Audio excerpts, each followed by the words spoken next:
రైతులతో రాజకీయమా అంటూ రేవంత్ సర్కార్ పై ఫైర్ అయ్యారు బీజేపీ రాష్ట్ర అధ్యక్షులు రామచంద్రరావు. యాదాద్రి జిల్లా భువనగిరి మండలం హనుమపురంలో పర్యటించిన ఆయన రైతు సమస్యలపై ఆరా తీశారు.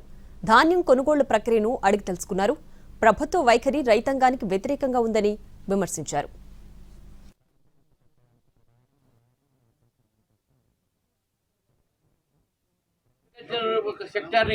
రైతాంగాన్ని మొత్తం మర్చిపోయి ఈరోజు వాళ్ళు చేసే పనులు ఏమున్నాయండి?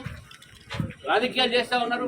రైతులతో రాజకీయాలు గత ప్రభుత్వం చేసేది సరే, ఆ ప్రభుత్వం చేసినందుకు ఆ పాపాన వాళ్ళకి పాపం చేశారు కాబట్టి మీకేదో ఈ యొక్క అధికారం అంటారు.